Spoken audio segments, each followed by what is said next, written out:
Hey guys, welcome to another episode of Pap Culture. It is April. Okay, so the theme for the month is freedom of expression. So either freedom of expression through music, film, dance, art, everything, painting, being yourself, being tweeting, naked. You know, Jay, anything we see as a knowledge of you is like a freedom of expressions. And what else? Okay, yeah, that. And then today we're talking about Black girl magic. Pretty much.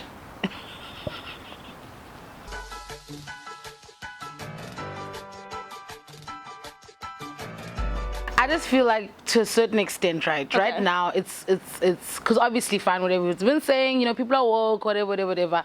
There's so much celebration of Black lives, right? And obviously, because of many things that have come up in social media or on TV or in real life relating to essentially racism that still exists, that is, you know, putting Black people, still dragging us down to the dust particles.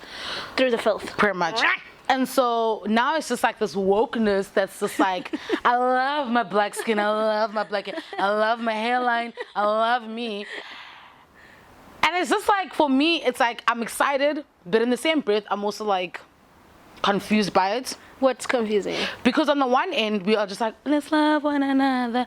But at the same time, we're still able to drag one another's goals. Like, and we're not...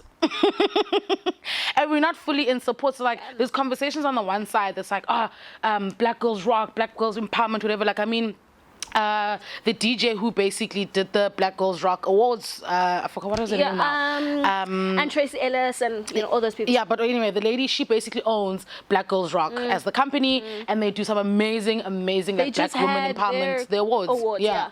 So you know they gave awards to people like Rihanna, to Tracy, so many people, Gladys Knight performed, everything.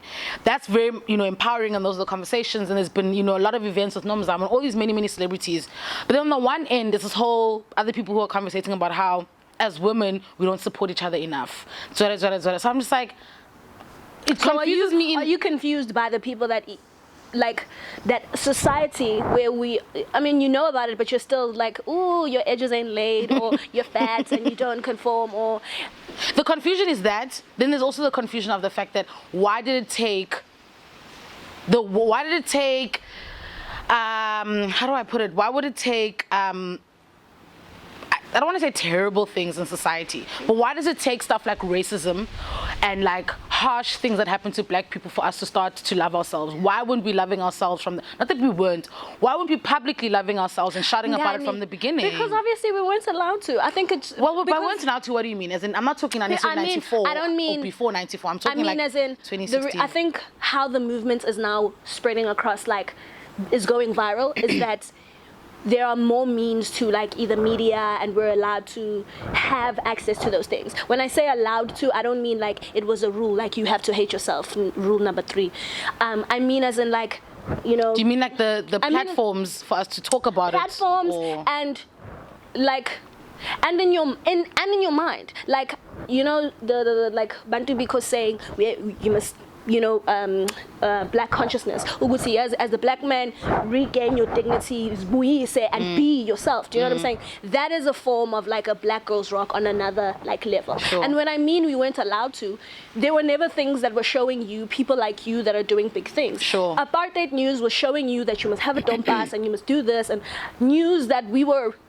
that other people were receiving on the other end, like overseas or whatever, they were never seeing us as human beings. And that's not even just like South Africans. I'm talking about like Africans in the world. And then when you're going on Facebook and you're seeing these beautiful mamas that are like, you know, to even have other pictures that'll create like the Rihannas and the Beyoncés into African queens. Do you know what I'm saying?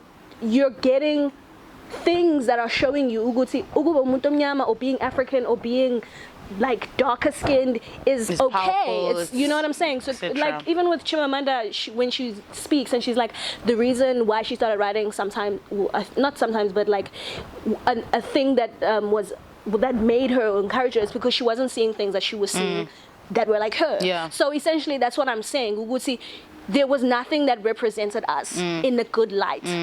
What do you have to say for people, or what are your thoughts behind people who kind of feel like when we are so caught up in, like, not necessarily caught up, but while we are pushing this movement and we're here for celebrating Black lives, we're here for celebrating Black businesses, black everything.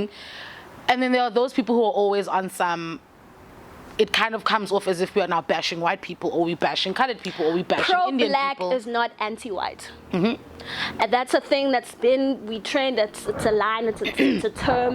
Just because, the thing is, because I feel that sometimes white people feel like because they, and I think it's not a conscious thing that they might be doing, but because,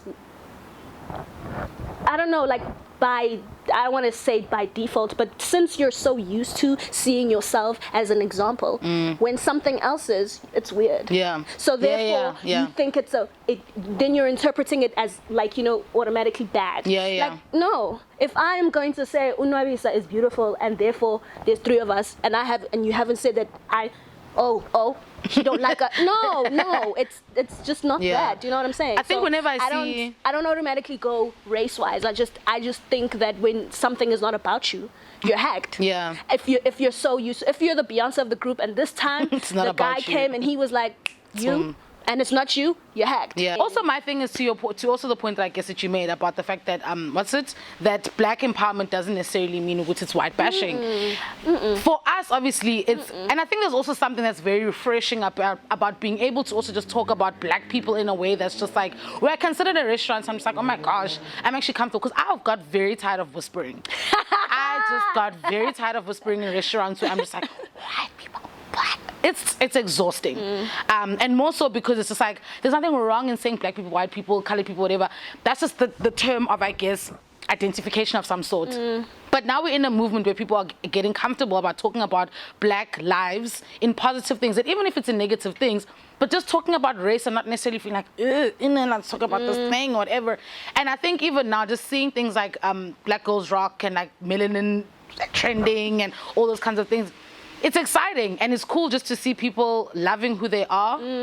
But then at the same time, I still want to kind of address the fact that why do we continue to still drag each other? Like, I just don't get it. And I'm not excluding myself, because there'll be times I'm just like, oh, girl, you don't know. It's not working out.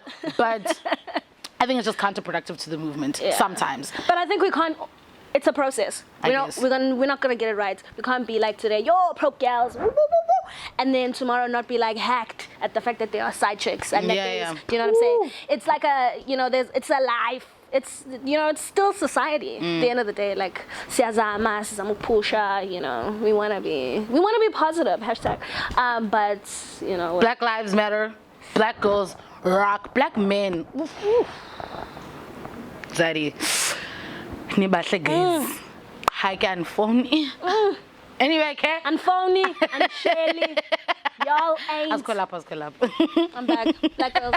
But anyway, guys, to the peeps who continue to support the channel, keep watching, keep sharing, keep liking. Apologies for our silent moments in our lives, but we are back. We are banging. Easter weekend, even let's take her over by storm. Pretty much, but we're here, and thank you so much for liking, for commenting. We're seeing the conversations. Yes, guys. We appreciate the replies also by video. True. This month is going to be exciting as per usual. Oh my God. And yeah, guys, I think anybody who's also just keen to get involved in the conversation, please do drop us an email. The email is in our about bio feature comments. So send us an email. We always here keen to collaborate, to work, and to do the damn thing. And yeah, guys, just click subscribe. Just click. Tell your friends to tell a friend to tell a family member. Boom.